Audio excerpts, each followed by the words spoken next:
சித்தார்த் மற்றும் சரத்குமார் நடிச்சு வெளியாயிருக்கிற 3 BHK படத்தை பத்தி தான் பார்க்க போறோம். சரத்குமார் ஒரு நடுத்தர வர்க்கத்தை சேர்ந்த ஒரு நபரா இருக்கிறாரு. தன்னுடைய மனைவி மற்றும் 2 குழந்தைகளோட வாழ்ந்து வந்துட்டு இருக்காரு. இந்த குடும்பத்தினுடைய அதிகபட்ச ஆசை என்ன அப்படின்னா, ஒரு சொந்த வீடு வாங்கி அங்க குடி போகணும் அப்படிங்கிறது தான். இவங்க ஆசைப்பட்ட மாதிரி சொந்த வீடை வாங்க முடிஞ்சுதா இல்லையா அப்படிங்கிறது தான் இந்த 3 BHK படத்தினுடைய மொத்த கதை. இந்த படத்தினுடைய கதை ரொம்ப எளிமையான, நம்மளால எளிதில் தொடர்பு படுத்திக்கக்கூடிய ஒரு கதை தான். ஆனா இதுவே தான் இந்த படத்தினுடைய ஒரு பலவீனம் அப்படின்னு சொல்லலாம். காரணம் என்ன அப்படின்னா, இந்த படத்தின் கதைப்படி வீடு வாங்கணும் அப்படிங்கிற இந்த குடும்பத்தினுடைய ஆசை நிறைவேறுச்சா இல்லையா அப்படிங்கிறது இந்த படத்தினுடைய முடிவுல தான் தெரியும். அப்போ இடைப்பட்ட அந்த காலம் வீடு வாங்கணும் அப்படிங்கிற இவங்களுடைய பயணத்துல என்னென்ன இன்னல்கள், என்னென்ன தடங்கல்கள் சந்திச்சாங்க அப்படிங்கறத சுவாரஸ்யமா சொல்லியிருக்கணும். ஆனா இந்த படத்துல ஒவ்வொரு வாட்டியும் இவங்க வீடு வாங்கணும் அப்படின்னு முயற்சிக்கும் போது ஒரு தடங்களை சந்திக்கிறாங்க. அந்த தடங்களுக்காக இவங்க வைக்கப்பட்டிருக்கக்கூடிய காட்சிகள் பாத்தீங்க அப்படின்னா எல்லாமே சமைக்கப்பட்ட காட்சிகளாவே இருக்குது. உதாரணமா வீடு வாங்குறதுக்காக எல்லாமே கூடி வர நேரத்துல பாத்தீங்க அப்படின்னா அப்பாவுக்கு திடீர்னு நெஞ்சு வலி வருது. அதன் பிறகு வீடு வாங்குறதுக்காக வச்சிருந்த பணத்தை பையனுடைய படிப்புக்காக செலவு பண்றது அப்படின்னு ஒவ்வொரு காட்சியும் இந்த மாதிரி சமைக்கப்பட்ட காட்சிகளாகவே இருக்குது. இன்னும் குறிப்பிட்டு சொல்லணும் அப்படின்னா,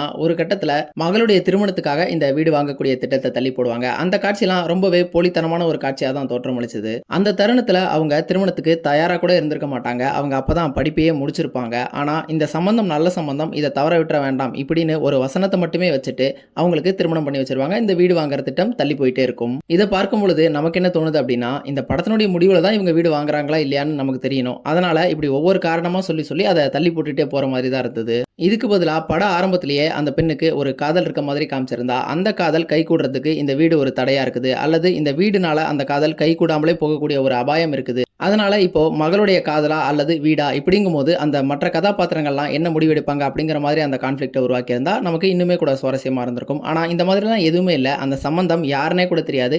திடீர்னு வருது, திடீர்னு அதனால கல்யாணம் பண்ணி வச்சிடுறாங்க. அவ்வளவுதான் அதுல சொல்லப்பட்டிருக்கு.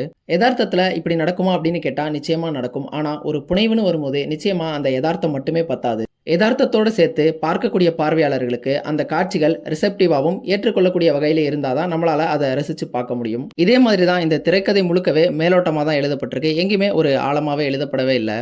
இந்த படத்தினுடைய முதல் பாதி முழுக்க இந்த மாதிரியான காட்சிகளே இருந்த காரணத்தினாலேயே ஒவ்வொரு முறையும் இவங்க வீடு வாங்க முயற்சிக்கும் போது இந்த இடத்துல இப்ப ஏதாவது ஒரு தடங்கள் வந்துருமே அப்படின்னு நமக்கே தோன்றக்கூடிய வகையில தான் இந்த படத்தினுடைய திரைக்கதை இருக்குது. இந்த படம் வெளியான சமயத்துல இந்த படத்தினுடைய முதல் பாதி நல்லா இருக்கிறதாகவும், 2ஆம் பாதி தான் சொதப்பலா இருக்கிறதாகவும் பரவலான விமர்சனங்களை பார்க்க முடிஞ்சது. ஆனா தனிப்பட்ட முறையில நான் இந்த படத்தை பார்க்கும் பொழுது இந்த படத்துடைய 2ஆம் பாதியில என்னதான் இந்த கதை வீடு வாங்கணும் அப்படிங்கிற அந்த மைய கதையிலிருந்து விலகி சித்தார்த்துடைய தனிப்பட்ட வாழ்க்கை, அவருடைய வேலையில என்னென்ன பிரச்சனைகள், அதன் பிறகு அவருடைய தங்கச்சிக்கு என்னென்ன பிரச்சனைகள், அவங்களுடைய திருமண வாழ்க்கை எப்படி இருக்கு இப்படிங்கிற மாதிரி கதை தடம் மாறினாலுமே கூட அந்த காட்சிகள் தான் நம்மளால தொடர்பு படுத்திட்டு பார்க்க முடிகிற வகையில இருந்தது. இந்த படத்தை பார்த்துட்டு இருக்கும் பொழுது பார்வையாளர்களுக்கு இந்த குடும்பம் எப்படியாவது வீடை வாங்கிடணும் அப்படிங்கிற அந்த எண்ணத்தை உருவாக்கி இருக்கணும். அதுதான் இந்த படத்தினுடைய ஒரு வெற்றியா இருந்திருக்க முடியும். ஆனா இந்த படத்துல நமக்கு அந்த மாதிரியான எண்ணங்கள் ஏற்படவே இல்லை. இன்னும் சொல்ல போனா இந்த படத்தினுடைய முடிவுல ஒரு மகிழ்ச்சியான முடிவை தான் கொடுக்க முயற்சி செஞ்சிருக்காங்க. ஆனா அந்த முடிவு அவ்வளவு மகிழ்ச்சிகரமாவே இல்லை. அந்த பெற்றோர்களை பார்க்கும்போது நமக்கு பரிதாபமா தான் இருக்குது.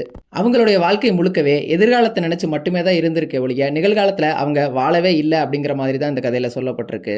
இந்த காரணத்தினாலேயே இவங்க அந்த வீடை வாங்காட்டி தான் என்ன அப்படிங்கிற அந்த எண்ணம் தான் நமக்குள்ள வருது. அப்படி அந்த வீடு மேல என்ன அப்சஷன் அப்படிங்கிற அந்த கேள்வி தான் நமக்குள்ள எழுது. மொத்தத்துல இந்த 3 BHK ஒரு சுமாரான படம் தான். இயக்குனர் ஸ்ரீ கணேஷ் மீண்டும் 8 தொட்டாக்கள் மாதிரி ஒரு நேர்த்தியான திரைப்படத்தை கொடுப்பார் அப்படின்னு நம்புவோம்.